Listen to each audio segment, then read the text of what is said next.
Tes. Izin Bapak sebelum pelajaran bisa bertanya dulu Pak. Baik, terima kasih Pak. Kebetulan saya dari Polri Pak.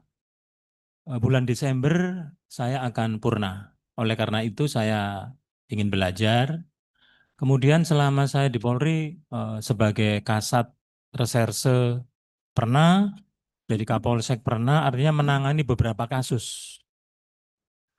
Apakah nanti setelah ujian dan dinyatakan lulus, apakah pekerjaan saya menangani kasus selama ini tidak diperhitungkan, ada kebijakan, ataukah harus start awal lagi saya mengikuti di Peradi? Terima kasih Pak. Magangnya harus magang atau kasus-kasus yang saya tangani kemarin ada perhitungan Pak? Terima kasih Pak. Enggak, Pak. Karena beda kan. Eh, Basicnya beda kan, Pak. Dari polisi dengan advokat. Jadi Bapak menjabat entah Kasat Reskrim atau apa, itu enggak dihitung, Pak. Jadi tetap Bapak harus mengikuti proses magang di kantor advokat ya. Nanti magang di kantor saya aja. Saya punya kantor sih di Surabaya, di Plaza Segi 8. Plaza Segi 8 C828 di Surabaya. Gak apa-apa, nanti saya bantu untuk rekomendasi magangnya gitu ya, Pak. Tapi kalau Bapak apa, dasarnya karena banyak jabatan ini dan sebagainya, itu enggak, enggak bisa menjadi syarat untuk menjadi advokat. Ya, jadi gini, syarat untuk dia bisa diangkat menjadi advokat nanti ada ya. Yang pertama usia 25 tahun minimal. Kemudian seorang sarjana hukum atau sarjana yang berpendidikan hukum ya, sesuai dengan Fakultas Hukum. Ikut PKPA yang diajarkan oleh organisasi advokat, terus ikut ujian lulus yang diajarkan oleh organisasi advokat, terus magang 2 tahun. Ya, magang 2 tahun. Nah, itu tadi yang tidak boleh terlibat dalam perkara pidana yang tuntutannya lebih daripada 3 tahun. Udah hanya itu. Nah, saya terbuka saja ya. Memang Undang-Undang Nomor 18 Tahun 2003 itu mensyaratkan kan harus magang 2 tahun. Tapi dalam prakteknya banyak calon-calon advokat itu nggak sampai 2 tahun, Pak. Gitu loh, Pak. Maka dari itu cara mensiasati, Bapak sekarang eh, seperti magang aja dengan kantor advokat, ngajukan surat permohonan saya akan magang gitu aja. Nah, itu kan akan dihitung terus. Gitu loh, Pak. Jadi pas nanti pada rencana pengangkatan udah ada surat keterangan magangnya, Pak. Itu aja cara mensiasatinya begitu. Karena terus terang aja saya terbuka ya. Pradi pun nggak bisa kalau terlalu mengeterapkan terlalu kaku setelah selesai ujian baru magang. Banyak kawan-kawan itu kadang-kadang calon-calon advokat itu merasa nggak nyaman kok terlalu lama. Dia akhirnya ikut di organisasi yang lain untuk pengangkatan sama penyumpahannya. Nah, ujung-ujungnya setelah mau praktek dia agak pede. Kalau di pengadilan dia merasa nggak nyaman. Sebenarnya kita nggak tidak, teman-teman tuh tidak diskriminatif sih. Tapi dia merasa aduh, saya ini bukan diangkat oleh Peradi. Nah, akhirnya dia mengajukan untuk diangkat oleh Peradi. Bisa diangkat oleh Peradi sejauh memang PKPA-nya ikut di Peradinya Pak Oto. Ujiannya juga ikut di ujian di tempatnya Peradinya Pak Oto. Dan magangnya pun itu tadi advokat yang sudah 10 tahun, tapi mereka itu memang terdaftar di keanggotaan Peradinya Pak Oto. Kemudian pertanyaan yang kedua Pak. Ya. Selama magang, mungkin ada masyarakat yang menjadi korban, kemudian dia menginginkan kita mendampingi, membuat laporan polisi, bahkan mendampingi ketika dilakukan pemeriksaan, kemudian yang bersangkutan memberikan jasa, padahal belum disumpah, kondisi magang, apakah itu melanggar kode etik atau enggak, Pak? Wih, melanggar kode etik dong, Pak. Melanggar, Pak ya. Maksudnya dia berjalan sendiri atau ikut di tempat kantor magang, kantor advokat yang magang itu? Eh, ikut di kantor magang itu, Pak? Oh, boleh. Boleh, Pak ya. Tapi kan tetap pakai nama kantor. Ya. Bendera itu, Pak ya. Oh, siap. Dan nanti selama magang itu bisa mengurus surat keterangan magang ke DPN Pradi. Oh, Jadi ada surat keterangan magangnya, Pak. Gitu loh. oke. Bisa seperti itu. Oke, Pak. Terima kasih, Pak. Ya, jadi karena begini, Pak. Seorang advokat itu ketika dia berpraktik dan membuka kantor advokat, dia tidak boleh mencantumkan nama dari seseorang yang belum advokat, Pak. Baik di papan namanya dia maupun di kop suratnya, Pak. Dan ada aturan di dalam etika kode etiknya. Kalau ada calon klien datang ke kantor si advokat itu tadi, ya, itu maka klien itu harus ketemu dengan si advokat itu. Tidak boleh misalkan diwakili oleh asisten yang masih magang, Pak. Apalagi untuk sidang. Sidang itu boleh, yang magang itu boleh ikut sidang. Tapi tidak boleh dilepas. Karena banyak kejadian-kejadian, ya, banyak kejadian-kejadian karena dilepas yang advokat magang itu yang berpraktek menangani perkara itu, akhirnya kliennya eh, merasa dirugikan, ekstrimnya kalah dia perkaranya. Dia ngadukan, Pak, ke Dewan Kehormatan, kena sanksi dia, Pak. Si advokat ini kena sanksi. Karena itu memang di dalam kode etik profesional nggak boleh apa namanya melepas begitu saja yang memang seseorang seseorang itu yang belum berstatus sebagai seorang advokat. Gitu, Pak. Gak apa-apa kalau memang Bapak eh, tapi saya kan jarang di Surabaya ya, Pak. Tapi saya ada kantor di Surabaya. Jadi nanti teman-teman yang di situ eh, kalau hanya untuk surat keterangan magang, insya Allah bisa kami bantu lah ya, Pak ya. Mas jarang, pasti jarang ketemu dengan saya. Saya ini ke Surabaya kalau ada perkara di Surabaya satu. Kalau saya ngajar PKPA, Pak. Nah sekarang ini ngajar PKPA kan harus harus datang secara offline kan. Dulunya saya terima semua mengajar PKPA seluruh Indonesia karena pakai Zoom, Pak. Nah sekarang sudah harus online. Waduh. Jadi besok ini saya ke Padang, Pak. Universitas Andalas. PKPA juga dari siang sampai malam. Mestinya hari ini sudah saya tolak, nggak bisa karena sudah saya sudah mengiyakan di sini.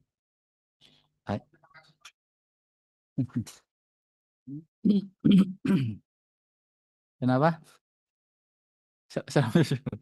Ya. Baik, eh, saya lanjut ya teorinya dulu ya. Tapi silakan nanti sambil kita kalau memang harus dipertajam lagi silakan.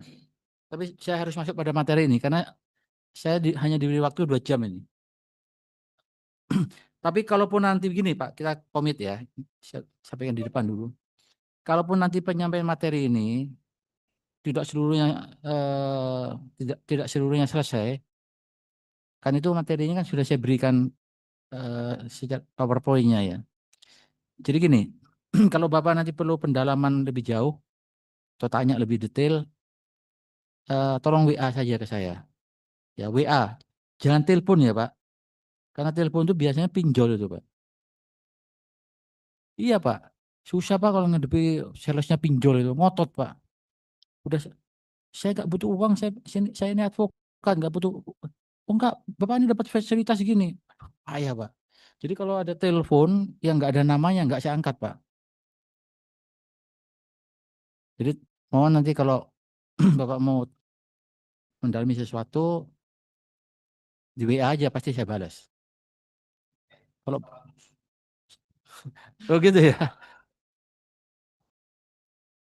gitu ya. Baik. Oke ya, ini hanya tambahan saja.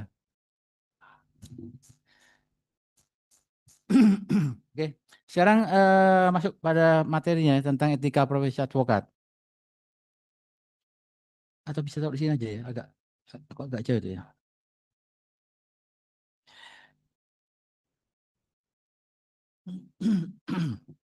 Sini aja. Itu agak sini aja sedikit. Itu agak jauh ya.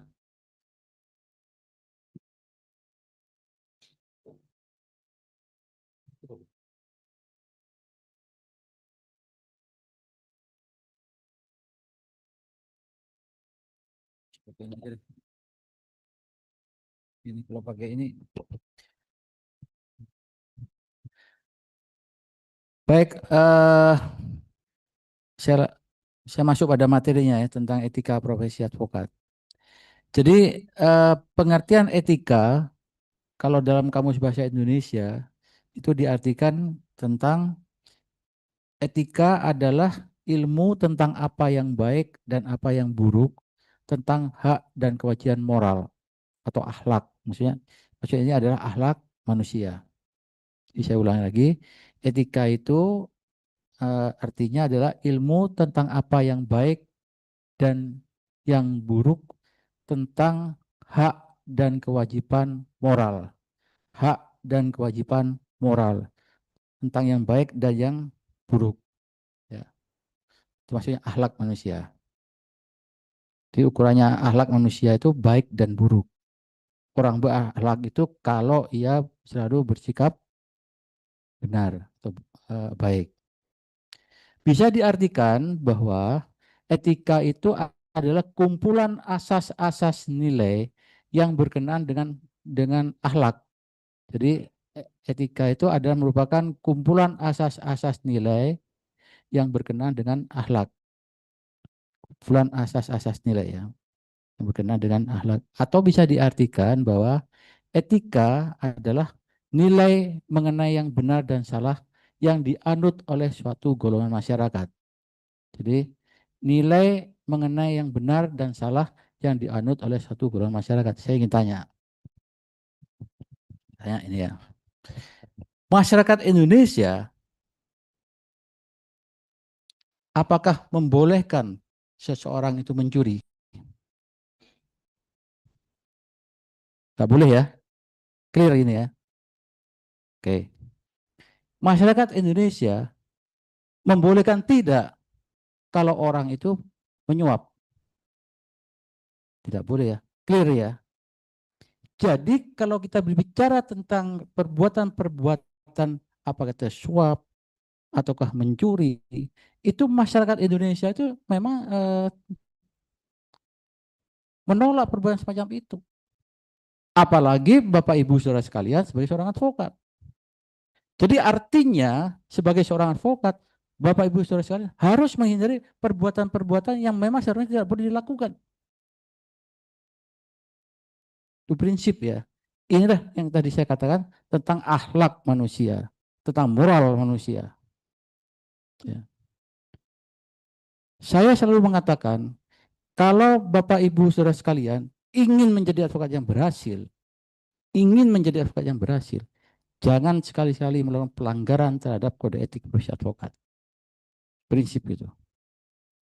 Ini jaminan dari saya. Ya. Keberhasilan seorang advokat itu bukan diukur tentang seberapa besar materi yang didapatkan, tapi bagaimanakah namanya dia dikenal oleh masyarakat, oleh publik, bahwa dia adalah sebagai advokat yang punya integritas, dia adalah advokat yang profesional. Itu yang tolak ukurnya. Kalaupun kemudian secara materi dia mendapatkan honorer yang banyak, itu adalah bagian dari keberhasilan dia. Ya. Uang yang diperoleh oleh seorang advokat itu bukan gaji, tapi adalah honorarium. Honorarium itu adalah sebuah penghargaan terhadap apa yang sudah dia lakukan dalam profesi. Itulah honorarium. Beda ya, seorang sarjana hukum, manajer HRD di suatu perusahaan, dia dapat gaji. Tapi profesi itu adalah honorarium, honor, penghargaan. Ini bedanya. Baik, saya lanjut. Etika bisa juga diartikan nilai, sebentar, belum.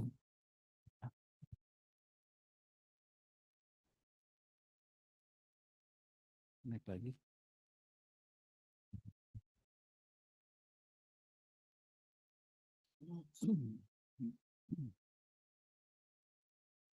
Coba dimulai dari etika aja.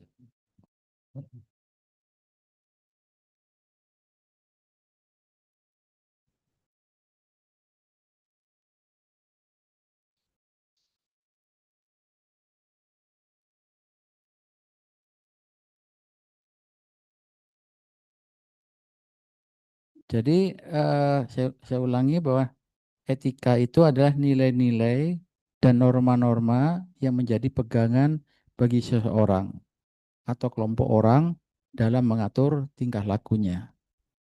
Jadi sebenarnya kalau kita bicara etika, ini tidak terlepas dari kedudukan kita sebagai manusia. Ya, manusia itu adalah makhluk hidup ciptaan Tuhan. Manusia itu adalah merupakan makhluk hidup yang paling tinggi derajatnya dibandingkan dengan makhluk-makhluk hidup yang lain. Apa ukurannya bahwa manusia itu adalah merupakan makhluk hidup yang paling tinggi derajatnya? Karena dalam kodratnya manusia ini dilahirkan, ditakdirkan untuk mempunyai kelebihan dalam berpikir. Maka manusia itu adalah makhluk hidup yang paling tinggi derajatnya. Tolak ukur bahwa manusia itu adalah makhluk ciptaan Tuhan yang paling tinggi derajatnya, itu adalah dari ukurannya dari daya pikirnya. Jadi sebenarnya agama apapun di dunia ini, maka Tuhan selalu mengajarkan bahwa manusia itu harus senantiasa berbuat kebenaran. Manusia itu harus berbuat sesuatu yang baik, yang benar. Sehingga konsekuensinya manusia itu harus senantiasa menghindari dari perbuatan-perbuatan yang batil. Itu prinsip daripada bahwa seorang itu beretika. Jadi bisa juga diartikan bahwa etika itu adalah nilai-nilai dan norma-norma yang menjadi pegangan bagi seseorang atau kelompok orang di dalam mengatur tingkah lakunya. Itulah tentang etika. Jadi etika itulah yang mengatur tingkah laku daripada manusia. Bapak Ibu Saudara sekalian, ya, di dalam Kode Etik Advokat Indonesia, ya,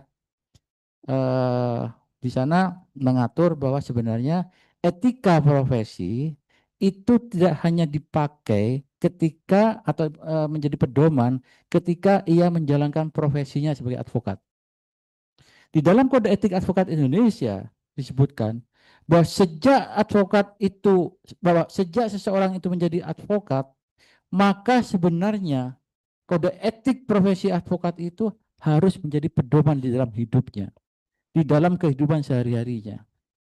Jadi kalau Bapak Ibu Saudara sekalian nanti sudah diangkat menjadi advokat, maka dalam tingkah laku kita sehari-hari, perbuatan kita sehari-hari itu harus berpedoman pada kode etik profesi advokat. Nah,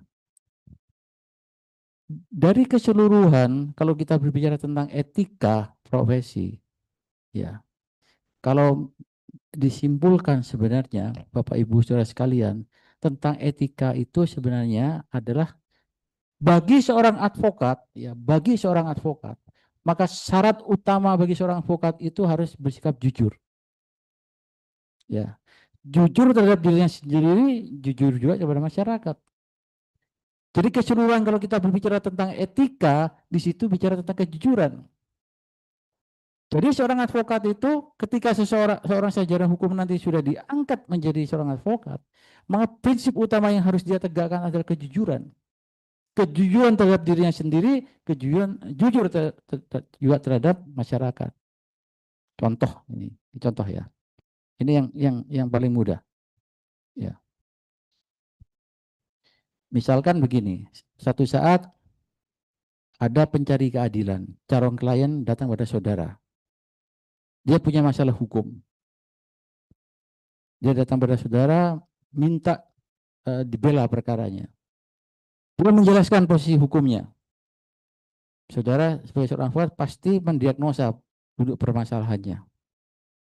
Ya kan? Nah, ketika dia sudah menjelaskan duduk masalahnya, saudara mendiagnosa permasalahannya, kemudian saudara punya satu hipotesa. Apakah calon klien ini posisi hukumnya benar atau salah? Misal ya, setelah saudara diagnosa perkaranya, saudara berkesimpulan bahwa klien ini lemah posisi hukumnya. Sebagai seorang advokat, menjadi kewajiban saudara untuk mengatakan secara jujur pada calon klien tadi, bahwa maaf ya Bu, perkara Ibu ini lemah posisi hukumnya. Padahal maaf ya, misalnya calon klien ini secara materi dia orang mampu. Dia mau membayar saudara berapapun saudara minta. Saudara sebagai seorang advokat, tadi saya harus berkata jujur. Jangan karena tawaran sesuatu yang menurut hemat saudara bahwa sebenarnya posisi hukumnya lemah, kemudian karena dia akan memberi saudara begitu banyak uang, sudah berubah sikap bahwa, oh ya posisi hukumnya kuat. Nggak boleh. Itu pasti akan merugikan bagi pencari keadilan. Jadi sebenarnya prinsip utama yang harus dipegang oleh seorang advokat itu kejujuran. Kejujuran itu adalah merupakan pintu masuk terhadap bagaimana saudara menjalankan profesi ini sebagai seorang advokat. Jangan karena terjadi konflik of interest di dalam diri saudara. Misal begini, advokat itu nggak gampang loh cari klien. Kalaupun dia sudah berpraktek beberapa tahun, bisa saja terjadi begini. Bulan ini ada klien. Bulan kedua sepi perkara. Bulan ketiga sepi perkara. 3 bulan, 4 bulan, 5 bulan sepi perkara. Muncul ada calon klien. Ternyata memang posisi hukumnya lemah. Tapi saudara pikir, waduh, saya ini nggak punya uang ini. Udah berbulan-bulan nggak ada uang masuk. Bagaimana saya memberi makan pada anak dan istri saya? Saya ingin tegaskan, advokat itu ada profesi yang mulia. Ya. Advokat itu ada profesi yang terhormat atau disebut dengan officium nobile. Jadi saudara sebagai seorang advokat punya kehormatan. Ukurannya itu tidak bisa diukur dengan materi. Kehormatan seseorang itu tidak bisa diukur dengan materi. Ya. Tidak semua sarjana hukum itu bisa menjadi advokat. Maksudnya advokat yang benar maksud saya. Advokat yang benar. Jadi kembali lagi, dalam posisi yang demikian itu tadi, saudara tetap harus menjaga prinsip kejujuran itu tadi. Jadi kalau menurut saudara, posisi hukum orang ini, calon klien ini lemah, saudara harus mengatakan lemah. Jangan dibalik, karena saudara hanya butuh sesuatu untuk dapat materi, itu nggak boleh. Ya, itu poin pentingnya bagi kita sebagai seorang advokat. Baik, lanjut.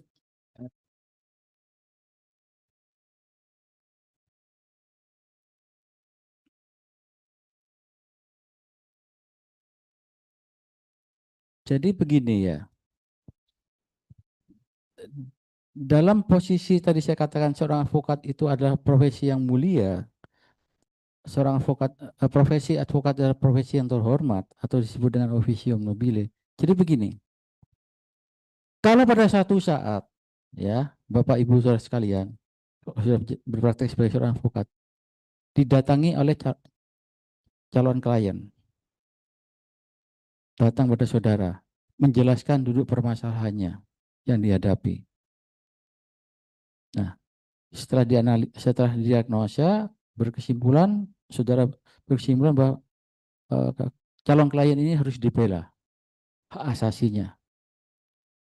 Namun dalam faktanya, ternyata klien ini tidak mampu membayar saudara sebagai seorang advokat. tidak bisa membayar honorarium pada saudara.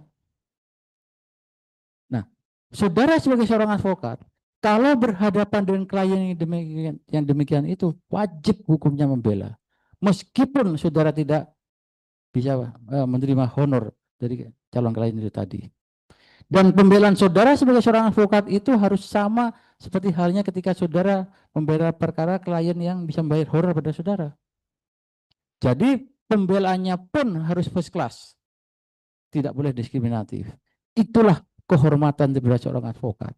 Jadi tolak ukur bekerjanya seorang advokat di dalam menegakkan keadilan, di dalam menegakkan kebenaran, ya, di dalam menegakkan hak asasi daripada pencari keadilan, itu tolak ukurnya bukan dari materi.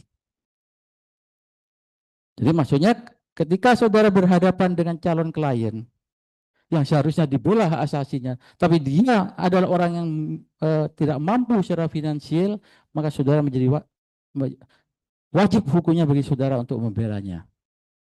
Ya, makanya tadi saya katakan di depan, tugas daripada seorang advokat itu adalah menegakkan hukum. Tugas daripada seorang advokat itu adalah menegakkan keadilan. Tugas daripada advokat itu adalah menegakkan kebenaran. Ini paradigma yang sudah harus dibangun oleh Bapak Ibu Saudara sekalian mulai hari ini sejak mengikuti PKPA ini, khususnya setelah mempelajari tentang kode etik profesi advokat. Kalau saya sih dari sejak muda, ketika saya sudah menjadi advokat, saya sudah mempunyai satu tekad, saya tidak akan pernah melakukan pelanggaran terhadap etika profesi advokat. Satu. Yang kedua, di dalam hati saya selalu saya canangkan, saya akan selalu membela orang yang benar. Itu prinsip. Kenapa? Karena kalau kita sebagai advokat ya, membela asar perkara semua kita tangani. Sampai kapanpun saudara akan selalu mendapat perkara-perkara yang begitu. Tapi kalau saudara dari awal selalu membela perkara-perkara orang yang benar, maka orang yang akan datang pada saudara itu pun orang-orang yang benar. Bahkan mungkin dia tersangka. Belum tentu dia benar-benar tersangka. Karena banyak oknum, entah itu polisi, entah itu jaksa, kalau dalam kasus korupsi, orang itu dikriminalisasi. Maaf ya, kadang-kadang saudara-saudara saya di kepolisian itu berprinsip kacamata kuda. Ya. Apa artinya? Kalau misalnya ada pelapor mengadukan di kepolisian, ya bisa itu direkayasa perkara itu karena dapat duit. Nah, akhirnya oknum penyidik ini berprinsip kacamata kuda bahwa seorang ini seolah adalah benar. Nah, kalau saudara berhadapan dengan hal yang semacam ini, itu enak urusannya. Tapi saudara harus kuat menghadapi tantangan ini. Kalau saudara tidak siap menghadapi tantangan seperti ini, nggak usah jadi advokat, cukup jadi Markus. Tahu Pak Akbar apa Markus? Maklar kasus. Maklar kasus itu Pak, honornya jauh lebih besar daripada advokat. Kalau advokat itu misalnya honornya 100 juta, Markus itu bisa 300-500 juta Pak. Tapi kerjanya hanya ngelobi Pak. Ngelobi polisi, ngelobi jaksa, ngelobi hakim, itu.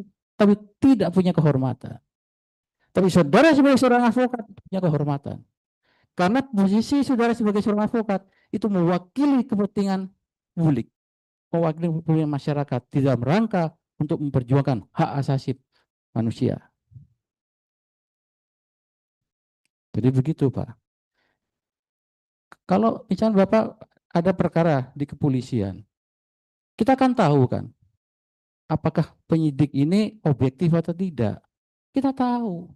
Dari cara ngomongnya aja kita sudah bisa tahu. Memang untuk membuktikan bahwa terjadi suap menyuap itu nggak gampang.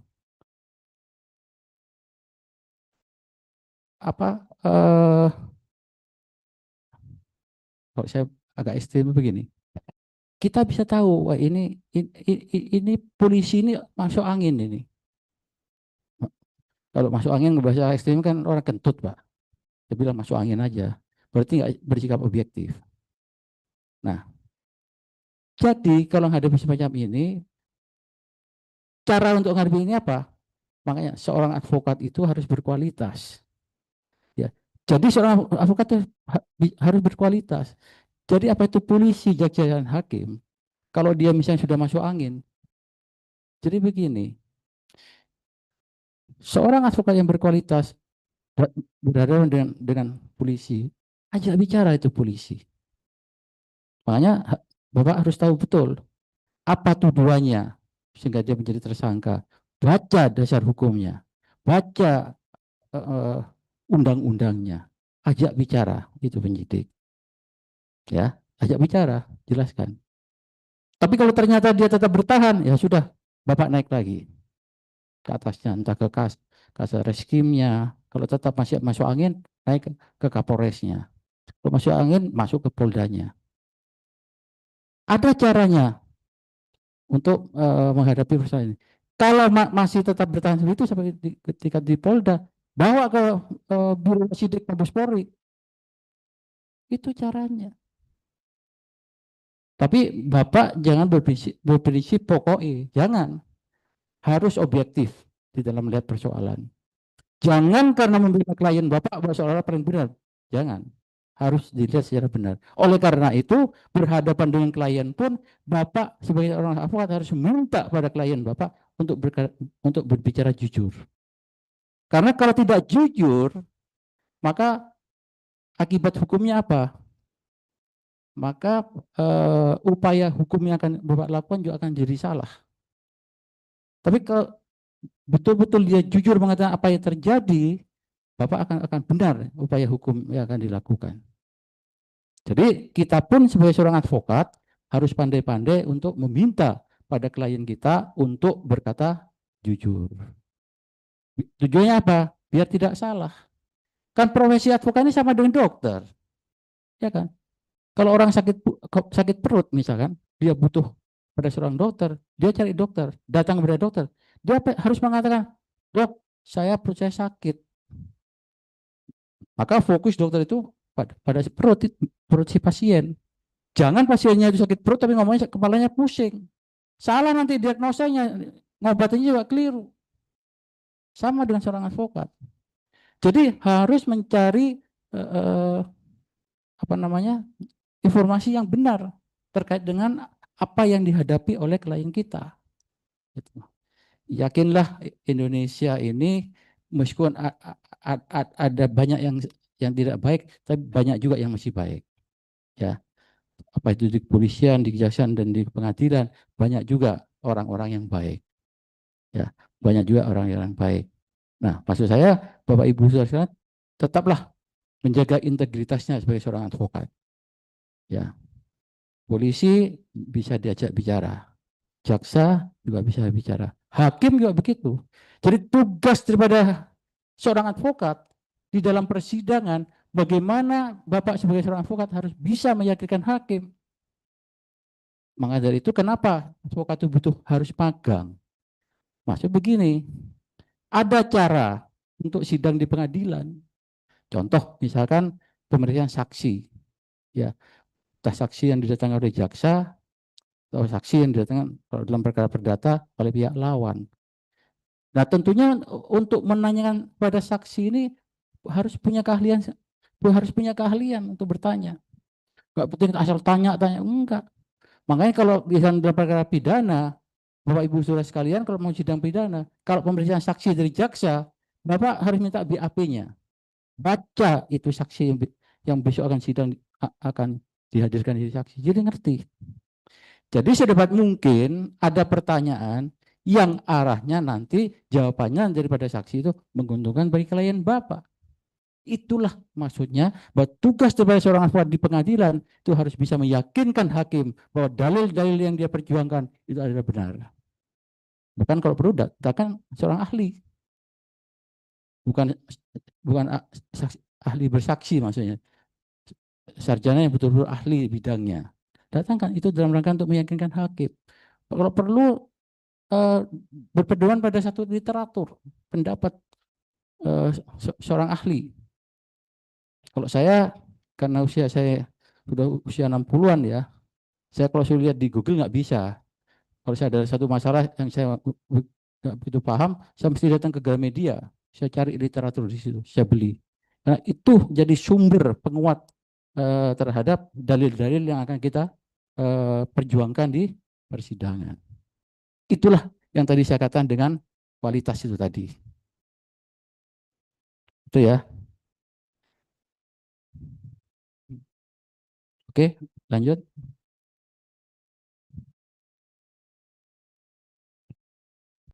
Kita sampai jam berapa ya, Pak? 14:15. Sekarang jam berapa? Oh, masih agak panjang ini. Ini, hah? Eh, ada pertanyaan? Oh ya, sekarang tentang profesi ya. Pengertian profesi itu tidak sama dengan pekerjaan atau okupasi. Coba lanjut. Jadi profesi itu adalah pekerja tetap, pekerjaan tetap dalam bidang tertentu yang didasarkan pada keahlian khusus yang dilakukan secara bertanggung jawab dengan tujuan untuk memperoleh penghasilan. Jadi profesi itu pekerjaan tetap, tapi dalam bidang tertentu. Kalau advokat itu adalah di dalam pembelaan, ya, melakukan termasuk litigasi yang didasarkan pada keahlian khusus, punya keahlian dan keterampilan khusus, ya, keterampilan khusus. Kemudian berikutnya,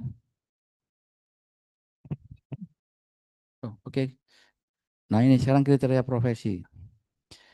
Yang pertama, meliputi bidang tertentu atau spesialisasi. Nanti Bapak Ibu sekalian sudah jadi advokat untuk mendalami bidang misalkan perpajakan, hukum pidana, misalkan tindak pidana korupsi, perbankan misalkan, atau perdata, atau ekonomi syariah dan sebagainya. Silakan. Ya. Memang harus ada spesialisasi di bidang itu.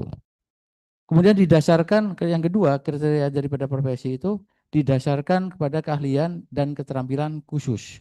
Jadi didasarkan kepada keterampilan dan keahlian khusus. Kemudian yang ketiga, profesi itu bersifat tetap atau terus-menerus. Jadi Bapak Ibu Saudara sekalian, di dalam menjalankan profesi termasuk advokat itu harus ditekuni secara terus-menerus. Jadi kalau baru diangkat menjadi advokat baru setahun, 2 tahun, sudah berpikir akan banyak klien, nggak mungkin. Nggak mungkin. Jadi seorang advokat itu termasuk harus kreatif.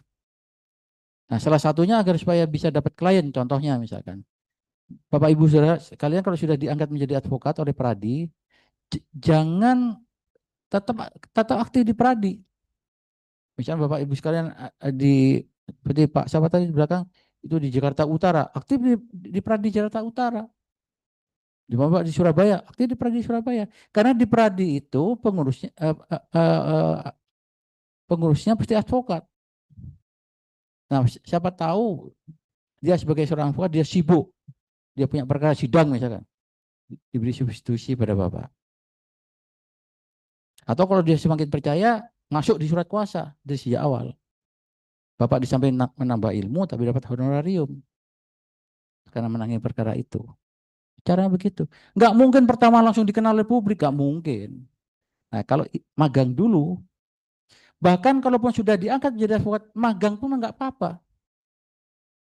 Jadi maksud begini, dengan magang di kantor advokat yang sudah senior itu, kalau dia ada perkara, mulai dikenal kan oleh kliennya, mulai dikenal oleh publik.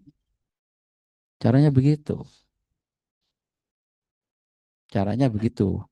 Untuk secara bertahap untuk di samping harus membangun jaringan itu tadi ya, membangun jaringan.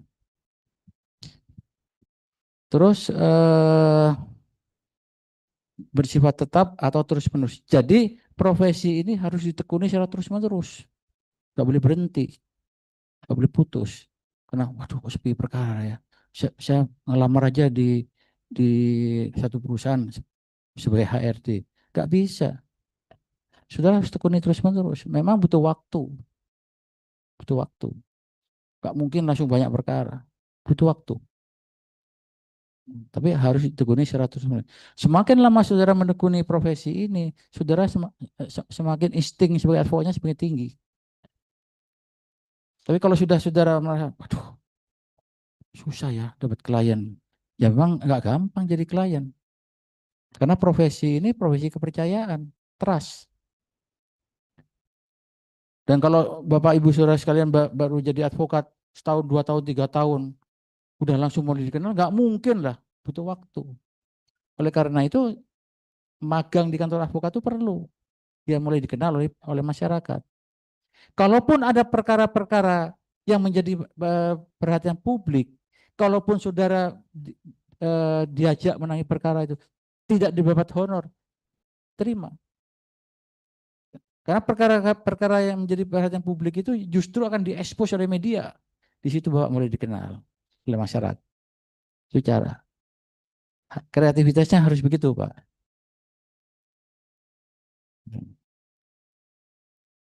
Tapi jangan karena sepi perkara terus ini cerita ya di kota di banyak di Jawa Barat sama di Sulawesi sana.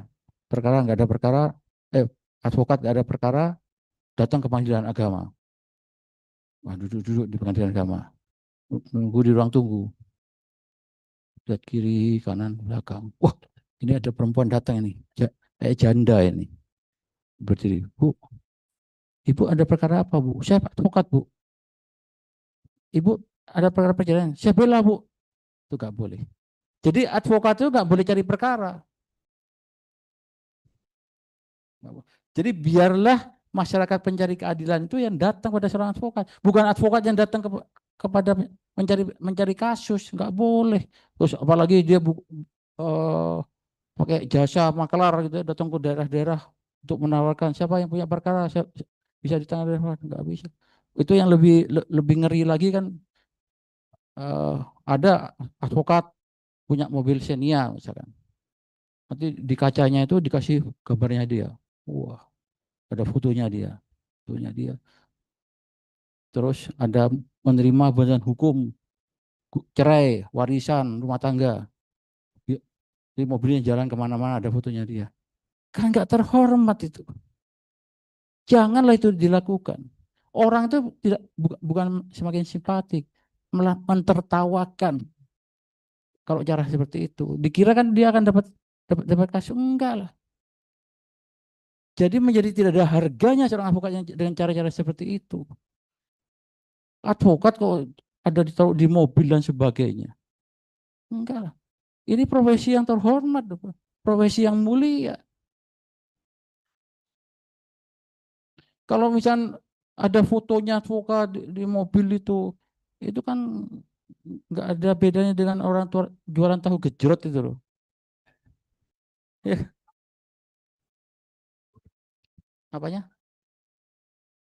Oh boleh kalau Pak Akbar menulis ada tulisan Pradi kan juga boleh. Boleh. Kalau itu kan hanya itu ya Pak ya, hanya apa sebuah kebanggaan karena saya ini anggota Pradi kan nggak apa-apa. Kalau saya karena nggak suka yang kotor-kotor, nggak ada tulisan Pradi. Iya, saya nggak ada. Di mobil itu saya bersih aja, nggak masuk tulisan stiker apa nggak ada saya. Itu kan kesukaan. Tapi yang saya maksud itu jangan sampailah seperti yang cerita-cerita teman-teman saya di daerah, banyak advokat itu misalkan karena dia punya mobil apa, terus di mobilnya itu diberi fotonya dia di kacanya itu. Wow, biar jalan ke sana kemari. Perlu diingat ya, seorang advokat itu tidak boleh publikasi. Seorang advokat itu tidak boleh promosi, biar tidak terjadi trial by the press. Ya, ini yang harus dipahami.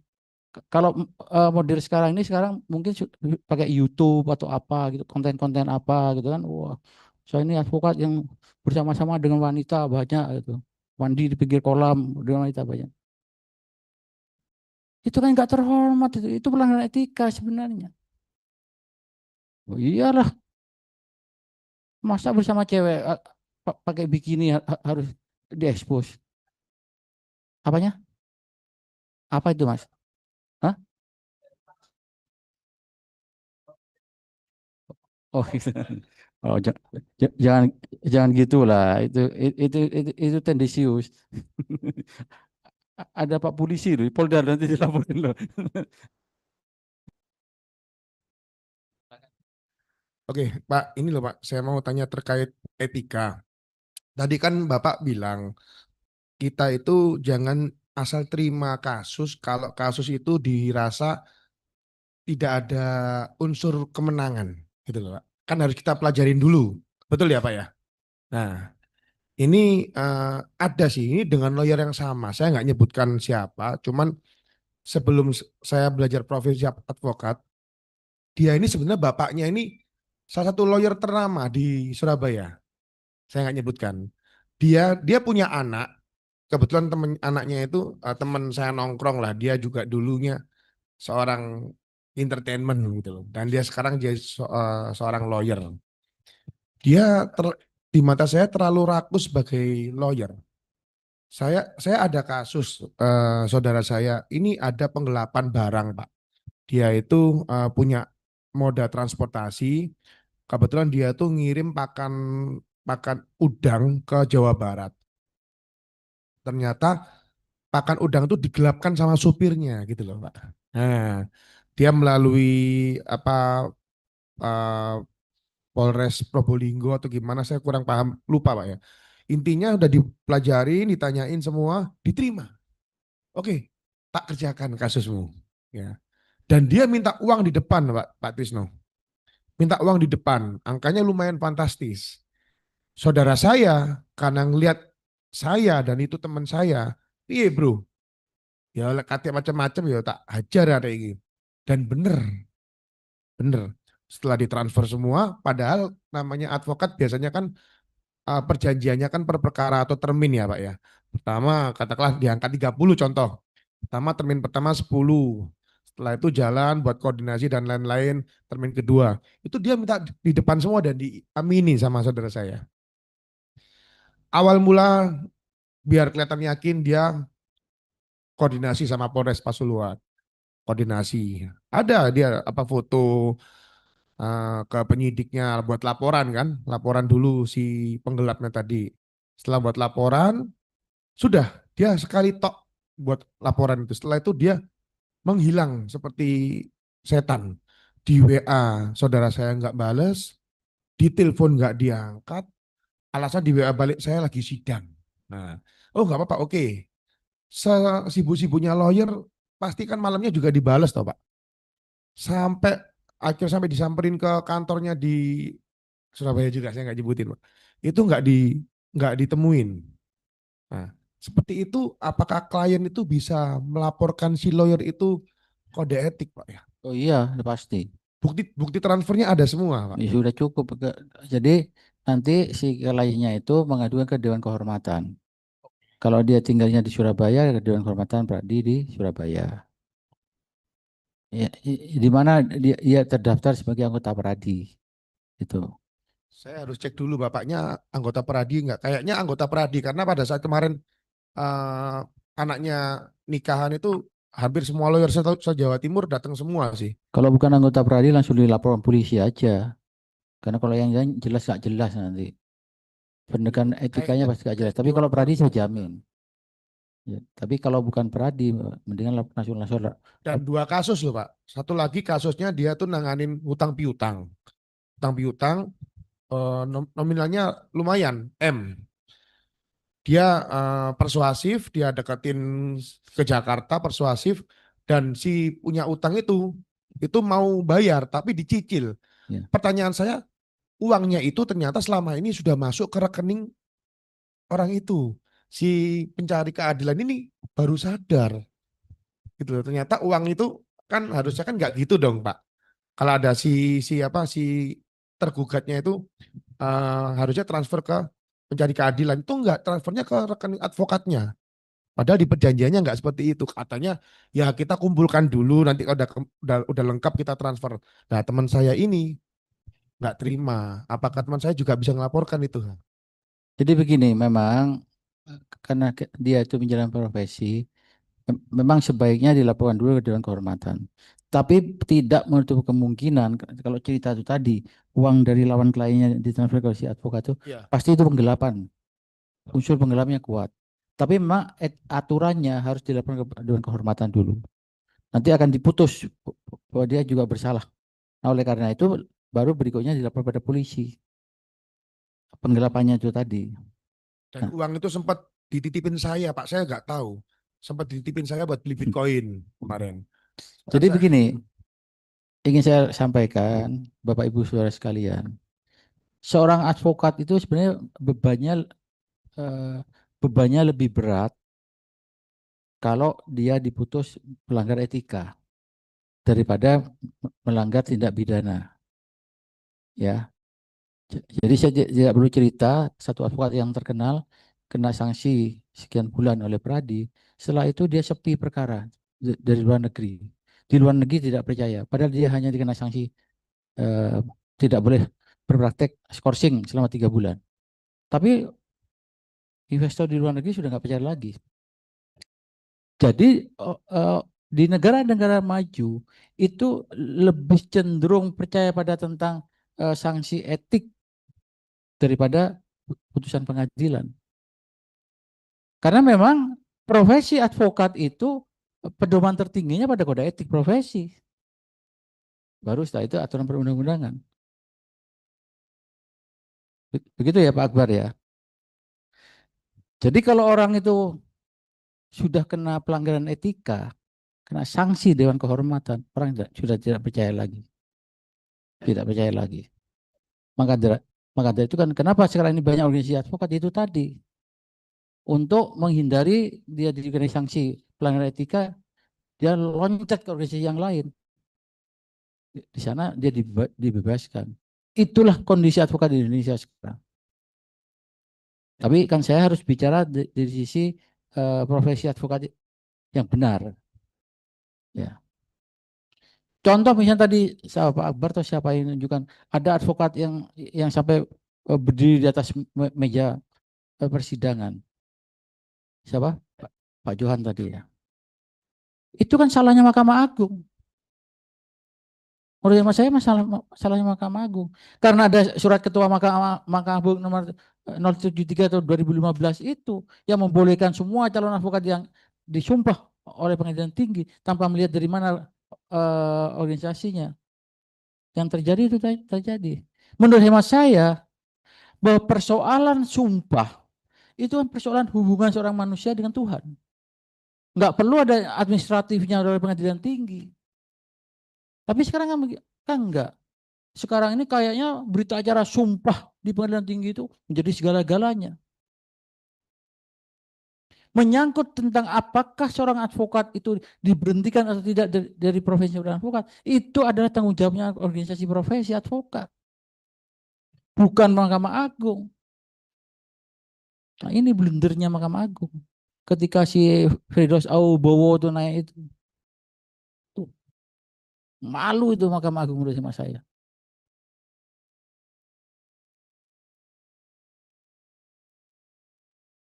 Ya. Jadi saya ingin pada kesempatan siang hari ini ingin saya menyampaikan bahwa persoalan pelanggaran etika seberapapun ringannya itu lebih berat jika dibandingkan dengan hukuman di pengadilan negeri. Karena etika ini ada punya arti penting. Karena apa? Advokat itu adalah profesi. Profesi itu pedomannya adalah kode etik profesi.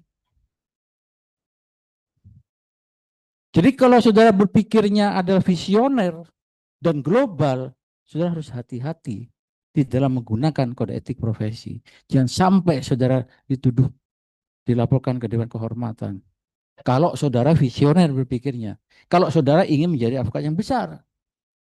Tapi kalau saudara hanya mau jadi advokat yang ecek-ecek, maaf ya, sorry, tangani perkara, sorry ya, di pengadilan agama dapat 2 juta cukup dan sebagainya. Ya saudara sampai tua pun hanya begitu. Jadi maksud saya, saudara sebagai seorang advokat itu harus punya visi yang besar. Itu caranya. Ketika saudara ingin menjadi advokat yang besar, jaga integritas saudara sebagai seorang advokat. Jangan ukurannya hanya materi, tapi idealisme sebagai seorang advokat. Saudara pasti akan besar. Tuhan itu maha adil. Saudara nggak usah memikirkan kapan saya dapat duit. Itu adalah hak Tuhan. Profesor Otto Hasibuan selalu mengatakan bahwa rezeki itu kakinya 5. Manusia itu kakinya 2. Kalau rezeki itu sudah mau tidak mau, dia pasti datang pada kita.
Oke, lanjut.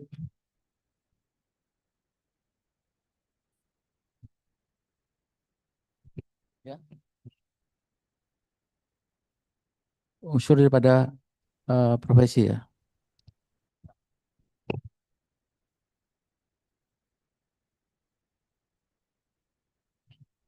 Unsur daripada profesi adalah yang pertama harus ada ilmu yang diolah di dalamnya. Jadi profesi ini harus dominan untuk mengolah ilmu, ya. Kemudian yang kedua harus ada kebebasan. Tidak boleh ada hubungan kedinasan atau hierarki. Jadi profesi itu harus bebas, ya, mandiri, ya, independen maksudnya. Jadi tidak boleh ada intervensi, tidak tidak boleh ada hubungan kedinasan atau hierarki, ya. Kemudian unsur profesi yang berikutnya adalah harus mengabdi kepentingan umum. Nah ini harus mengabdi kepentingan umum. Kekayaan bukan merupakan tujuan. Jadi jelas ya. Perlu diingat-ingat bahwa profesi itu mengabdi untuk kepentingan umum. Kekayaan bukan merupakan tujuan. Nah, kemudian berikutnya ini yang penting. Ini yang selalu tadi saya katakan, pertanyaan siapa tadi? Pak siapa ya? Harus ada hubungan kepercayaan antara klien dan advokat. Nah, ini kalau tadi saya katakan bahwa profesi advokat itu trust, profesi trust, apa namanya? Profesi kepercayaan. Kepercayaan antara advokat dengan kliennya. Jadi ketika klien itu sudah tidak percaya maka terhadap advokat, maka siap-siap advokat itu tidak akan bisa bekerja. Karena apa? Income daripada advokat itu ya dari kliennya. Jadi Bapak Ibu Saudara sekalian, nanti kalau sudah jadi advokat, kalaupun mendapat klien yang bisa membayar honor kecil, kalau memang seharusnya dia dibela, wajib hukum kita membela.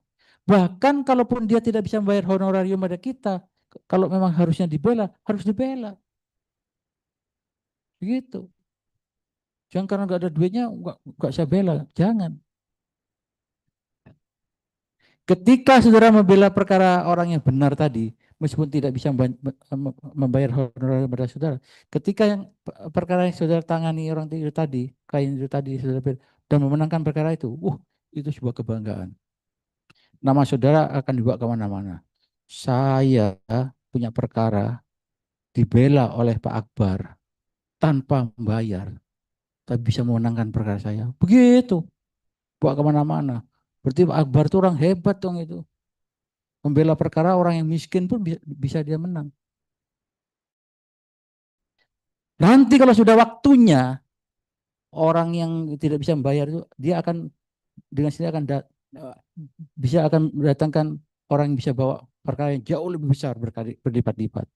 Itulah keadilan. Harus yakin itu. Ya.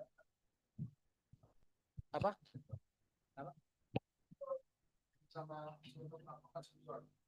Ya, kalau kamu mau buka kayak LBH ya toh. Mas Akbar itu kan kuliah pro pendidikan itu kan juga pakai uang, juga habisin waktu. Ya, sudah nggak zaman sekarang itu kita itu buka LBH atau ngasih bantuan gratis.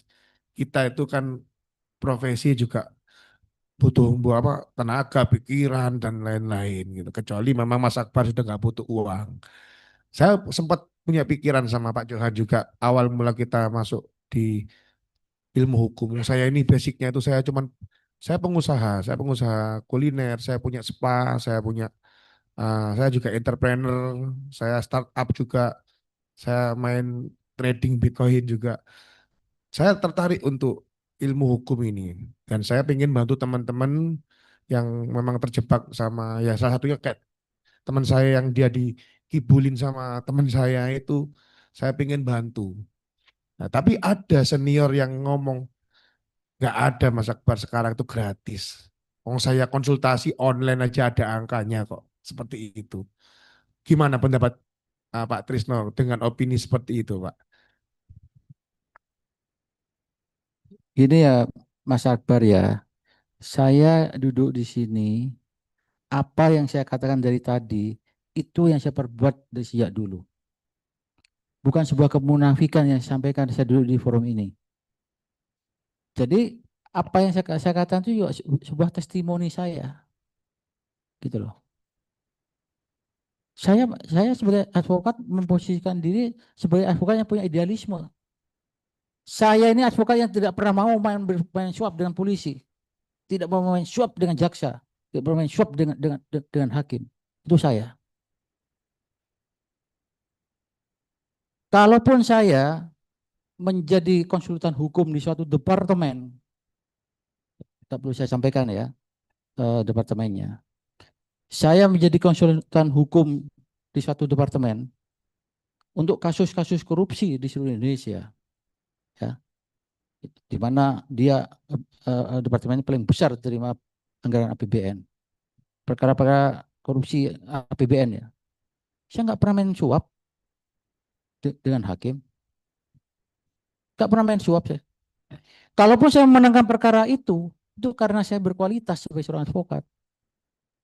Saya cari kelemahannya di mana polisi itu menyidiknya. Kalau saya misalnya beberapa kali menangi perkara di KPK, ya, kalau di KPK itu kan susah, itu tidak dibuktikan. Pasti apa yang dilakukan oleh KPK pasti benar. Karena apa? Karena KPK itu punya kelebihannya, dia bisa merekam pembicaraan. Jadi saya selalu tanya pada klien saya, coba Bapak kata jujur pada saya, apa yang sebenarnya Bapak lakukan terkait dengan korupsi itu?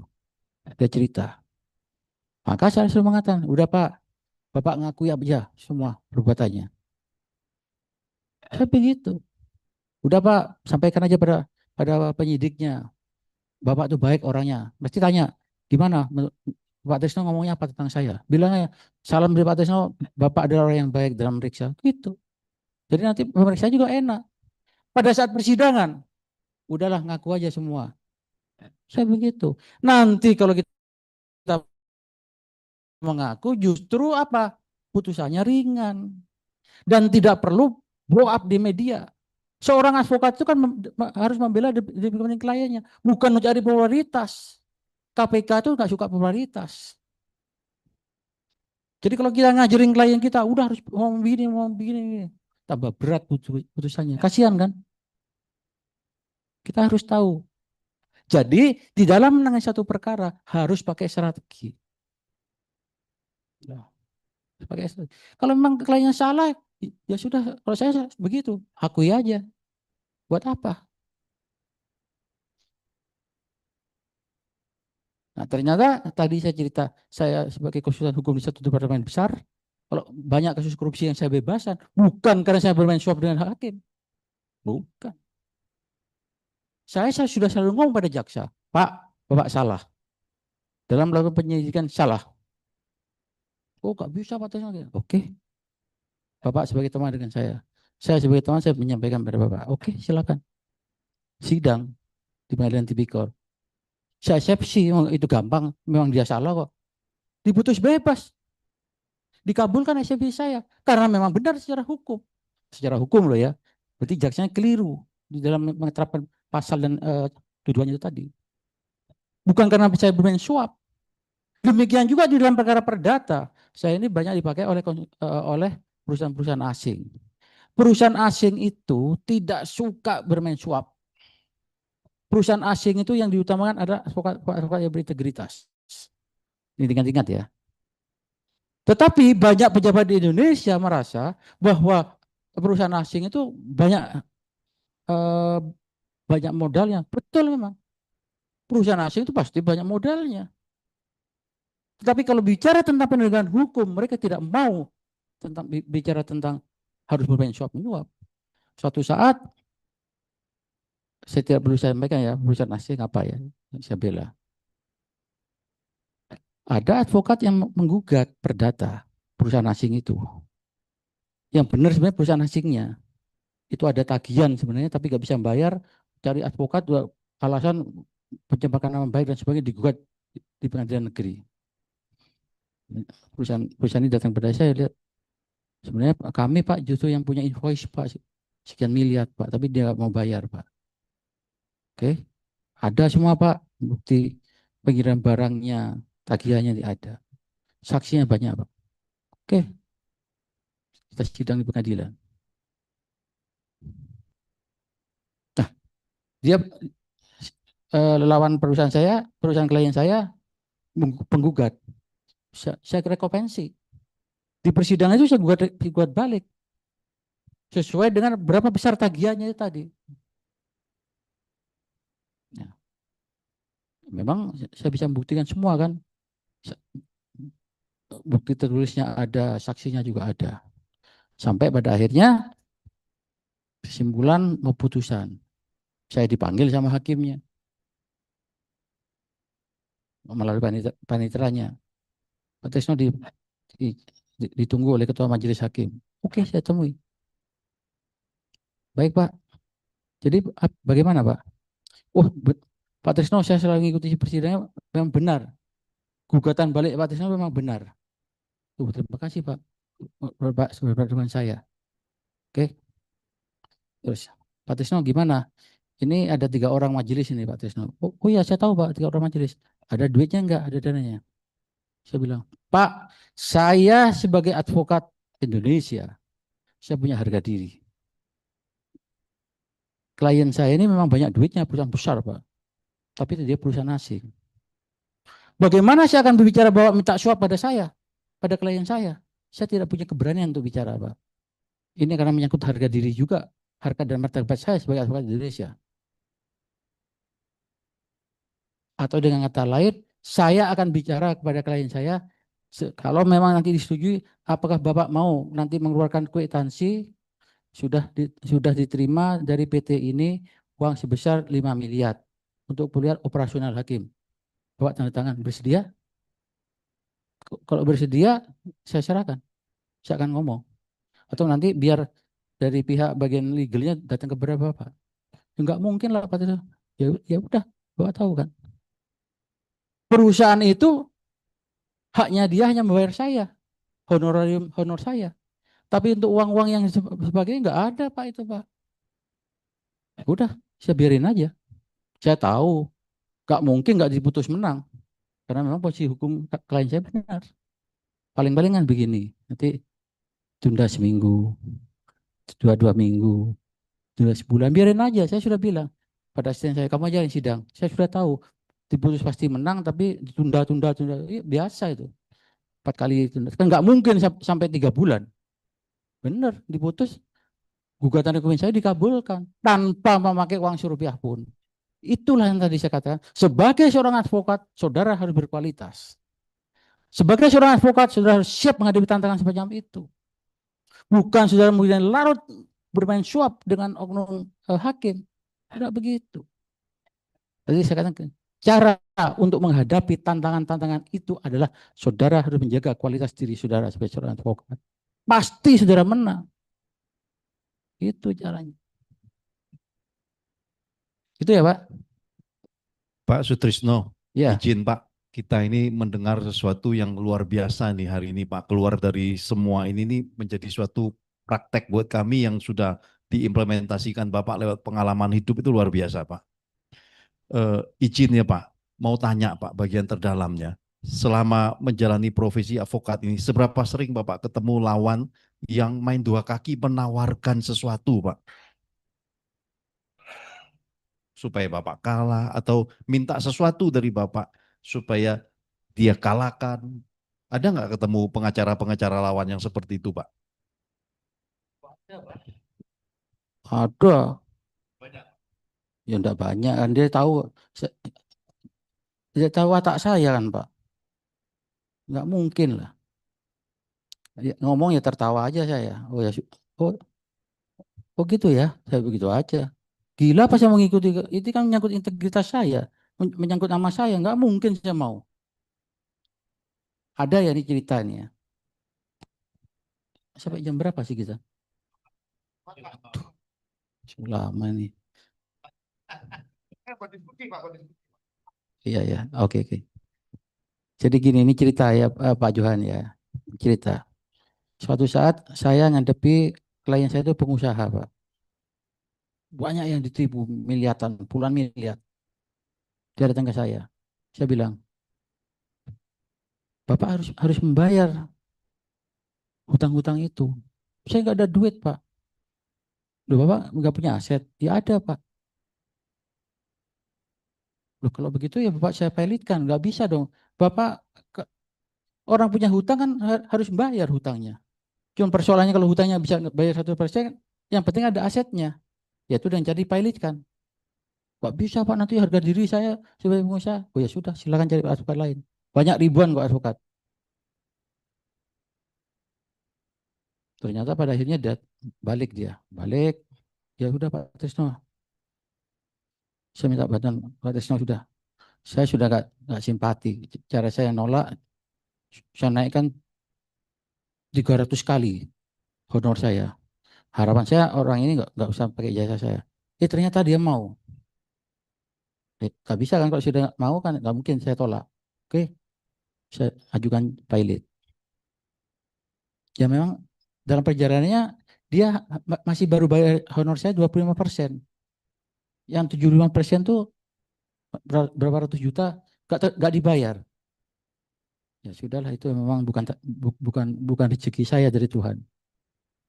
Nah, lawan-lawan klien saya ini orang kaya-kaya semua, punya hotel, punya bank, punya apa dan sebagainya.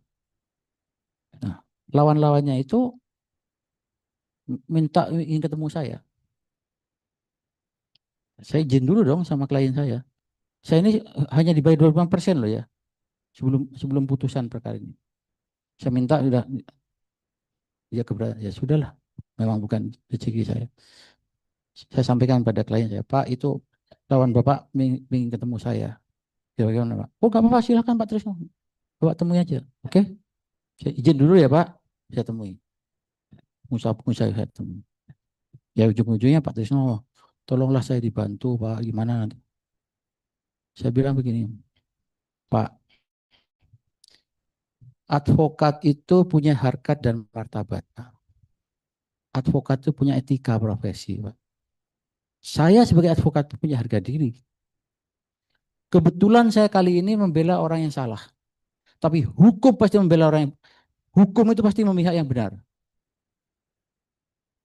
Jadi Bapak pun tidak minta bantuan saya, tidak perlu ketemu dengan saya. Hukum itu pasti memihak pada Bapak.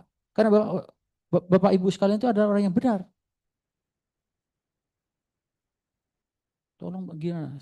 Sudahlah, perkara ini sudah saya bela sesuai dengan koridor hukum yang benar. Sudah saya pilotkan. Bapak Ibu sekalian nanti pasti dapat ganti rugi dari model pilot. Tapi yang membagi itu bukan saya, itu adalah kurator. Saya bilang begitu. Udah, dicontoh ya, contoh. Nah, udah dapat setahun atau 2 tahun berikutnya, salah satu pengusaha besar itu dia punya teman punya masalah. Ini lebih besar lagi nih masalahnya. Justru dia merekomendasi pakai jasa advokat itu. Itu bagus itu. Orangnya lurus, jujur. Itu. Saya di situ menangani perkara yang rekomendasi dari lawan saya, tapi perkara selesai ya, sudah selesai ya, close ya, selesai ya. Rekomendasi dari lawan saya. Jadi justru marketing itu karena sikap kita yang punya integritas itu sebenarnya nilai jualnya. Justru dari situ saya dapat honor banyak, dapat success fee banyak, bisa beli ruko dan sebagainya. Itu caranya. Makanya tadi saya di awal mengatakan, saudara-saudara sebagai seorang advokat harus menjaga integritas saudara sebagai seorang advokat. Kalau saudara ingin menjadi advokat yang besar. Tapi kalau saudara hanya pikirnya, wah penting dapat uang segini, wah nggak akan pernah besar saudara. Apalagi maaf ya, saudara bermain suap, nggak pernah besar. Saudara nanti pada akhirnya akan image yang akan dibangun, yang terbangun. Itu Akbar tuh sukanya nyuap itu. Sukanya nyervis oknum, karaoke, spa, pijet plus-plus gitu paling. Nggak akan bisa besar sebagai advokat. Jadi begitu ya Pak Johan ya. Ini tambahan dari saya. Tambahan dari saya. Karena Bapak tanya tentang saya harus testimoni. Saya juga harus jujur mengatakan, saya bukan hari ini ngomong begini, besoknya ngomong A, atau sebelumnya saya ngomong A. kalau sehari ini saya ngomongnya dari dulu yang memang begitu. Soalnya kita melihat warna Bapak itu berbeda Pak, izin Pak. Karena selama ini kan image-nya wah. Ah, karena banyak minum susu mungkin Pak. Izin Pak. Karena kalau selama ini image kami ini pasti sama semua. Kenapa? Kalau Bapak menangani klien besar-besar apalagi yang luar-luar kan identiknya ATM Pak. Ternyata setelah kita dengar testimoni Bapak, ini yang kita sebut integritas yang luar biasa Pak. Dan ini membuat kami semakin yakin bahwa masuk di kelas ini seperti yang dibilang Pak Joko, memang pengajar-pengajar kami ini orang-orang berkualitas dan terbaik, Pak. Dan boleh kasih pesan sponsor dikit gak Pak Sutrisno? Hari ini ada adik-adik ini sebagian yang punya mimpi mau magang di Jakarta. Bapak kan punya kantor Jakarta dan di Surabaya ya Pak ya. Saya mewakili, wah senyum-senyum nih Pak. Kita ini kan lebih tua Pak. Saya ini setengah abad izin Pak. Anak saya gara-gara Mas Akbar nih Pak. Saya ada di sini nih. Saya ini ketarik masuk dunia hukum sebenarnya karena panjang pikiran izin Pak Trisno. Anak-anak saya tiga-tiganya dihukum Pak di S2. Satu di UI, satu di UNER, satu ada di Surabaya. Saya sendiri tokoh masyarakat di Kelapa Gading Pak.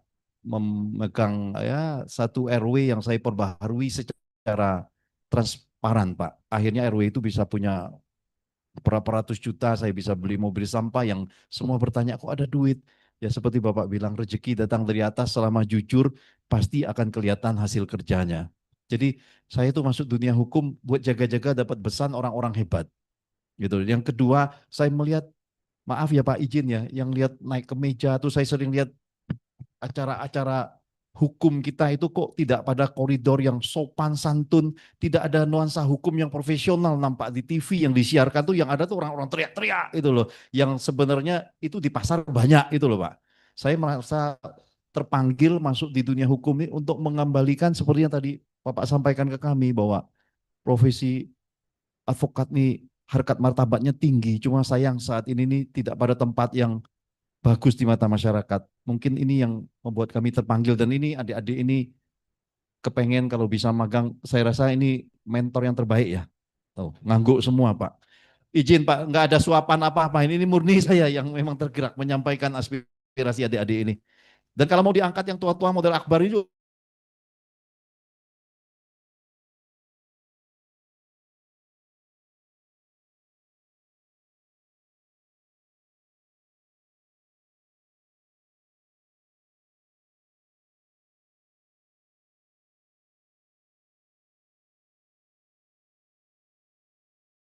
Bapak kami ini ingin berguru lebih dalam bukannya di kelas ini Pak. Kalau Bapak beri kesempatan, mari Pak. Buka pintu kami lari masuk Pak untuk belajar. Pak Johan kan tinggalnya di Di Jakarta. Kelapa Gading. Saya juga di Jakarta. Ya silakan aja mau ketemu apa kek. Pokoknya yang positif aja oke. Kalau saya datang ke tempatnya Pak Akbar agak takut saya. Itu ntar aja berdua, Pak. Pak, saya mau tanya, Pak. Jenengan selama jadi advokat, pernah nggak, Pak, mendapatkan ancaman dari lawan apa namanya, lawan perkara gitu, Pak?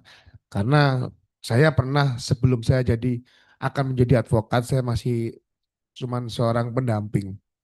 Kebetulan saya ini ikut suatu perusahaan, perusahaannya Tommy Winata, Pak. Jakarta. Kantor saya di Jakarta di Serengseng Raya nomor 5, nomor something lah. Itu saya kerjaan saya memang agak melacur, Pak. Jujur, agak melacur.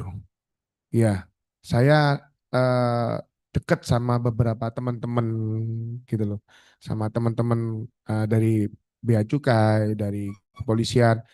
Itu bukan untuk nyuap, tapi hanya menjaga hubungan. Pak ya. Kalau jadi nanti bilang kan saya biasa teman-teman mau apa mau healing lah, healing gitu. Saya yang nemenin, Mbak.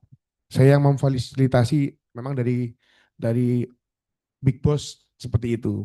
Habisnya sampai puluhan juta, bahkan ada yang semalam sampai ratusan juta saya ada, Pak.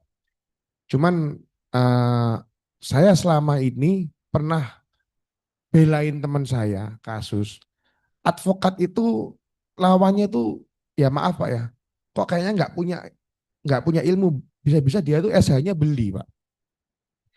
teman saya itu dituduh selingkuh dan ada pasal perzinahan. Padahal pasal perzinahan itu adalah pasal yang paling susah untuk dibuktikan. Harus ada alat bukti karena ada aduan, ya toh. Ada bukti chat dan lain-lain. Dilaporkan perzinahan. Nah, dia pakai lawyer, Pak. Saya pada saat itu pendamping, bukan lawyer, orang biasa. Dia di SPKT-nya teriak-teriak sama bagian penyidik yang ngetik laporan itu. Ini bisa dilaporkan ini. Perzinahan ini. Saya udah BCI si lawyernya. Saya sebagai orang biasa. Bung, nggak semudah itu laporan perzinahan itu. Sampai harus cari alat bukti dulu. Alat buktinya apa? Bahkan, maaf ya Pak ya, apakah benar? Meskipun dalam suatu ruangan, kamar, dia kondisi bugil atau telanjang, itu pun nggak bisa dibilang perzinahan atau bagaimana Pak? Karena kan bisa aja mungkin dia habis mandi bareng gitu. Tapi nggak ada unsur, maaf ya, kecuali dia di swab ada bukti-bukti sperma dalam itu. Oh ini bisa nih, nggak usah. Kalau dalam satu kamar berdua, wis pasti dia berzina. Ya sudah, sampai si penyidiknya ini kebetulan di Sidoarjo kan teman Pak. Nah, diketik aja lah, diterima aja lah. Kayaknya dia itu juga nggak tahu tentang hukum. Saya mau tanya sama jenengan Pak. Bahkan saya sempat sempat diancam, kamu jangan ikut-ikut, kamu bukan pengacara, kan jangan ikut-ikut gitu loh. Ya, kalau kamu macam-macam, itu ancamannya secara verbal, nggak saya rekam gitu loh. Ada temennya yang BCI, dia kan kebetulan kan kayak associate gitu loh Pak, kayak apa, banyak temennya gitu loh, firma atau apa di BCI. Itu kuat itu, pegangannya orang Tulungagung. Paham ya Pak ya, maksudnya kuat itu dalam arti Tulungagung itu pegangannya kuat Pak. Dukun Pak, dukun langsung aja saya ngomong dukun gitu. Kok kayak berbahasa basi. Dukunnya kuat, jangan ikut-ikut gitu loh. Saya kan pegangan saya cuma Gusti Allah Pak. Saya kan Muslim Pak. Saya nggak takut gitu-gitu Pak. Ya tahu mau dia mau pakai dukun terserah lah. Ya akhirnya dia dia mau nyerang saya. Dia kan lawyer PA Pak. Lawyer PA, lawyer pengadilan agama. Yang kayak Bapak tadi senangannya duduk-duduk sambil telah-telah Mbak janda Pak ya. Ya gitu mau calon janda. Saya tanganin Pak gitu. Bahkan saya nggak punya uang, saya punyanya tubuh gitu. Nah itu saya udah tahu sepak terjangnya karena saya udah tanya si lawyer ini tuh gimana sepak terjangnya. Saya tanya ke parkiran PA. Kan di PA itu kan banyak tuh lawyer-lawyer yang nongkrong-nongkrong di mana di warung-warung gitu. Saya tanya orang ini gimana sepak terjangnya. Terus udah kayak intel Pak saya Pak. Saya cari tahu, oh ternyata dia tuh sukanya memang main dukun, main ini gitu loh Pak. Ah, jenengan pernah nggak Pak dapat lawan seperti itu Pak yang jenengan sampai dikirim-kirimin gitu kalau bahasa Jak gitu loh. Guna-guna kayak gitu ya biar biar jenengan itu apa namanya kalah atau gimana sakit atau gimana gitu. Pasti kan ada Pak ya. Apa perlu kita juga punya pegangan ini Pak? Enggak Pak, bercanda. Itu aja sih Pak. Terima kasih. Ya ada ya sering lah. Ya, saya 2017 itu kena gejala stroke. Ya tapi itu resiko. Saya setahun setahun yang lalu. Ini maaf ini ada kawan kita dari Polda.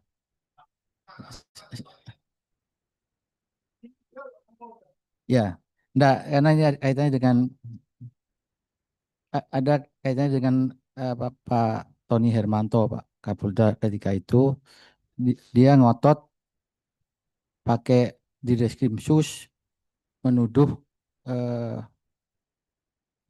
saya kira nggak perlu dibuka ya, tapi karena internal ya.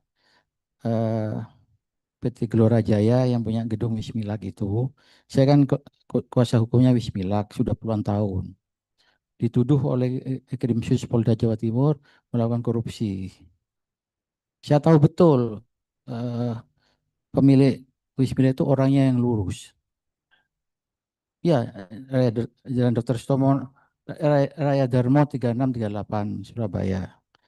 Pojokan pojokan Dr. Stomo itu.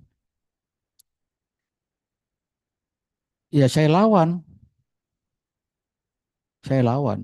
Sempat saya sakit karena dari Direktur Wismila juga, tolong Pak Trisno yang berhadapan dengan wartawan. Nah, sehingga setiap hari itu 2-3 orang wartawan selalu wawancara saya. Nah, sudah menjadi watak saya, ketika saya membela orang yang benar, mesti saya ngelawan. Itu prinsip. Saya tidak takut dengan siapapun. Itu risiko. Yang terjadi apa? Kemudian dapat seminggu saya nggak bisa bicara. Nggak bisa bicara loh saya. Ingat tapi ya udah saya hadapi karena saya seorang muslim, istri saya juga seorang muslim, ya kita hadapi dengan cara ya doa dan sebagainya. Artinya ada caranya kita menghadapi itu semua. Gitu kan. Sama yang 2017 yang menangi perkara besar, gitu ya. Karena saya bawa perkaranya ke Mabes Polri, saya marah pada saat gelar perkara di Mabes Polri, dapat 2 hari saya sakit. Hanya seminggu, ternyata gak jelas sakitnya.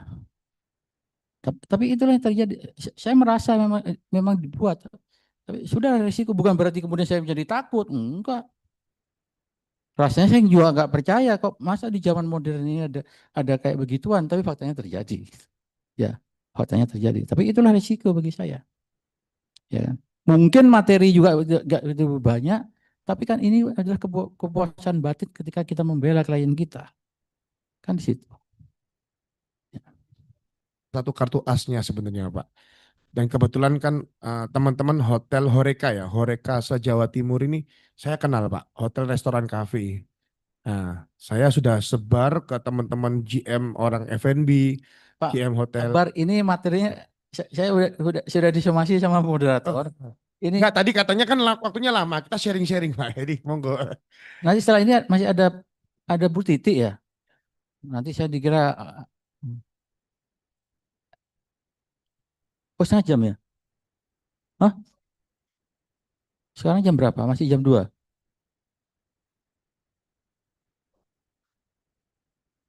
Oke. eh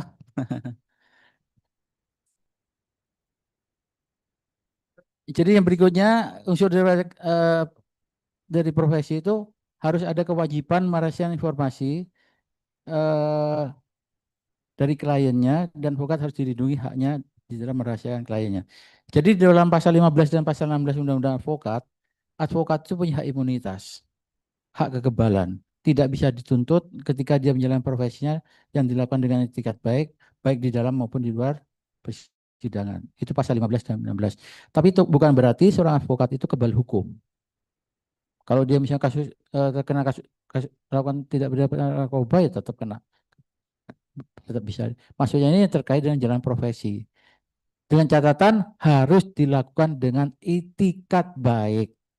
Arti daripada itikat baik itu adalah bahwa ketika seorang advokat menjalankan profesinya harus berdasar pada kode etik profesi advokat dan peraturan perundang-undangannya berlaku. Disitulah munculnya hak imunitas itu.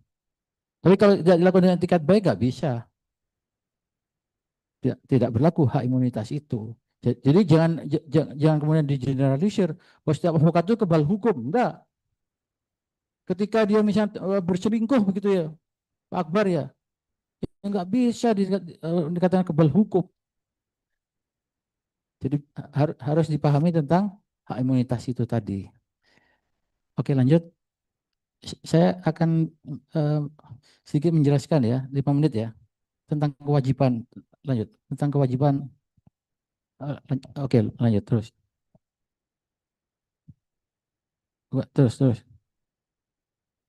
Terus tentang kewajiban ya.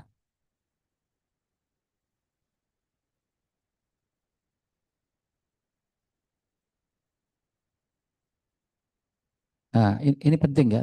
Tadi kalau saya bicara tentang hak, sekarang tentang kewajiban, biar imbang ini. 5 menit ya. Kewajiban advokat di dalam menjalankan tugasnya, yaitu yang pertama, kesetiaan pada masyarakat atau public service. Kewajiban ini memberikan konsekuensi bahwa seorang advokat harus orang yang jujur dan cakap, suka menolong orang miskin atau legal aid, tidak mencari-cari perkara, tidak apa namanya, tidak membantu praktek hukum yang tidak sah. Jadi jelas ya, bahwa tugas pada seorang advokat itu adalah sebagai bentuk kesetiaan pada masyarakat atau public service, memberikan konsekuensi bahwa seorang advokat itu harus orang yang jujur. Itu sebagai konsekuensi sebagai bahwa seorang advokat itu adalah kesetiaan pada publik, pada masyarakat. Dan juga harus cakap. Ya. Yang kedua, kesetiaan pada peradilan. Advokat harus menghormati pejabat peradilan seperti polisi, jaksa, hakim, dan badan peradilan itu sendiri. Kalaupun kita apa namanya berdebat apa dengan polisi dan jaksa dan hakim, tetap kita harus menghormati mereka sebagai aparat penegak hukum. Ya. Oleh karena itu tatarannya tetap kita harus menjaga kualitas diri kita sebagai seorang advokat. Kita harus berbicara pada tataran aspek yuridisnya. Jangan bicara yang lain-lain. Itu maksudnya sebagai bentuk kehormatan terhadap badan peradilan. Kemudian tidak menyuap atau mempengaruhi officer of court, termasuk tidak banyak bicara pada pers untuk menghindari trial pada pers. Jadi seorang advokat itu tidak boleh banyak bicara di media. Tapi bukan berarti seorang advokat itu tidak boleh bicara di media. Boleh berbicara di media di dalam rangka untuk memperjuangkan keadilan daripada pencari keadilan. Bisa dipahami ya. Kalau niatnya ingin publikasi, ingin terkenal, itu yang tidak boleh. Tapi kalau di dalam rangka untuk memperjuangkan nilai-nilai keadilan, untuk mencari keadilan, itu boleh di media. Jadi tergantung pada niatnya. Yang ketiga, kesetiaan pada klien. Klien itu adalah orang yang mencari perlindungan hukum, bukan hanya minta tolong pada advokat. Oleh karena itu, advokat harus melindungi, termasuk kehormatan dari kliennya. Jadi, klien itu adalah tidak hanya minta tolong, tapi juga bisa dilindungi. Oleh karena itu, saudara sebagai seorang advokat harus bisa menjaga kehormatan daripada klien saudara sebagai pencari keadilan. Kemudian yang keempat, kesetiaan kepada sesama rekan sejawat. Kewajiban ini untuk saling menghargai dengan menjaga kehormatan, dengan menjaga kualitas profesi baik moral maupun teknis berperkara. Jadi sesama rekan sejawat advokat kita tidak boleh saling menjatuhkan. Sebagai bentuk kesetiaan kepada rekan sejawat advokat, kita harus tetap menjaga kualitas, baik kualitas profesi maupun orang moral. Jadi begini contohnya, misalkan saudara membela satu perkara, ada penggugat dan kuasa hukumnya. Misalnya saudara sebagai tergugat, kuasa hukum tergugat, menyampaikan jawaban. Menyampaikan jawaban tertulis di pengadilan itu juga harus santun, harus elegan. Misalnya begini, bahwa gugatan yang diajukan oleh penggugat tidak berdasar hukum, menunjukkan orang yang tidak cerdas, itu tidak boleh. Ini pelanggaran etika. Jadi kalaupun bahasanya begini, bahwa gugatan yang diajukan oleh penggugat tidak berdasar hukum, oleh karena itu harus ditolak. Udah cukup. Cukup. Sampai menyerang pada pribadi seorang advokat. Kalau misalkan ada seorang klien, sudah ada kuasa hukumnya, ya, saudara nggak boleh memprovokasi klien. Jangan pakai jasa advokat itu nggak bagus itu. Lepas saja itu nggak boleh. Itu nggak boleh.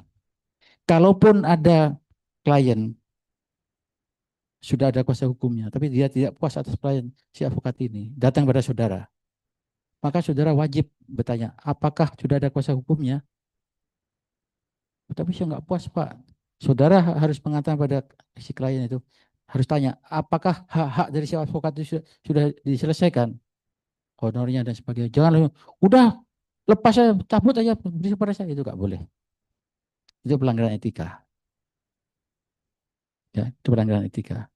Kalau dalam bahasa dunia advokat ada kata begini, sesama biskota dilarang saling mendahului. Jadi sesama advokat kita nggak boleh berklien. Itu prinsip. Saya kira itu ya, karena ini waktu sangat terbatas ya. Silakan nanti WA saya ya, kalau memang perlu penjelasan lebih jauh. Karena memang saya pikir saya ini bisa sampai selesai dengan 4 jam, tapi ternyata waktunya, karena Pak Bilar dan Pak Johan ini banyak tanya, jadi waktunya. Tapi nggak apa-apa, saya senang. Berarti saudara-saudara ini adalah calon-calon advokat yang akan tangguh di kemudian hari.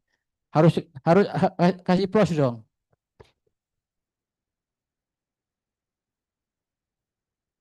Ya, boleh ditulis lagi 081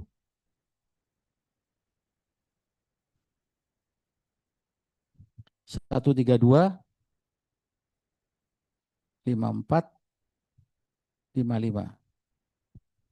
Nama saya Sutrisno ya. Dah. Baik, yang terakhir sebelum saya tutup, kalau dalam Bapak Ibu saudara sekalian, karena ini keterbatasan waktu, jadi kalau dalam penyampaian materi kali ini mungkin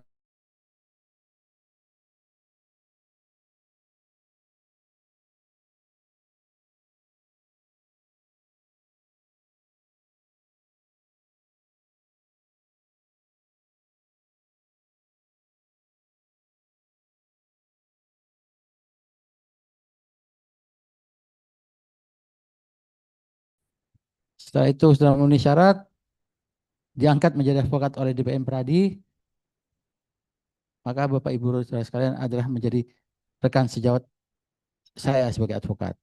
Sekian, terima kasih. Wassalamualaikum warahmatullahi wabarakatuh.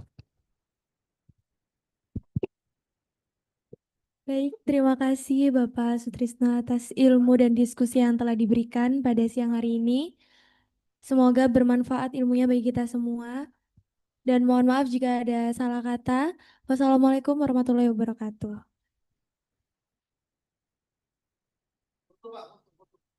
Di mana?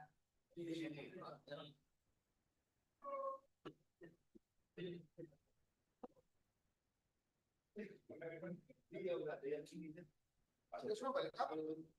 Balik kapan? Pesawat kapan? Nanti jam 6 sore. Waduh, mau udah bisa bikin room Pak? Oh, jangan lah, Jangan. karena besok saya harus ke Padang. 1-2 lagu boleh lah. Di mana tempatnya? Apa? Tanya di mana?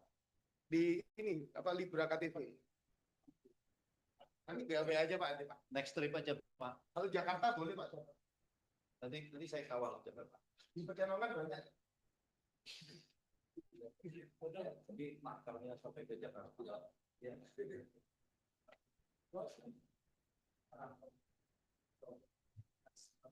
Polisi ini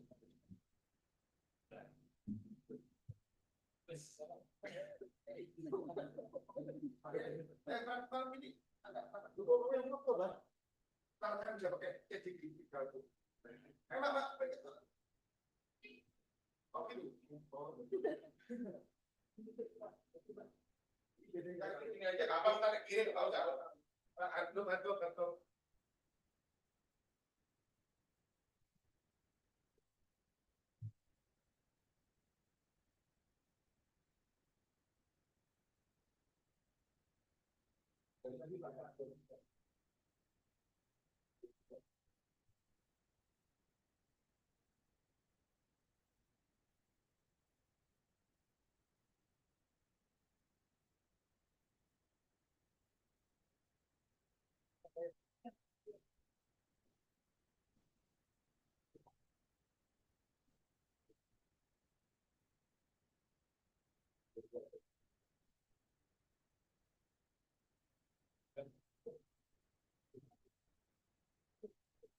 Itu dari mereka.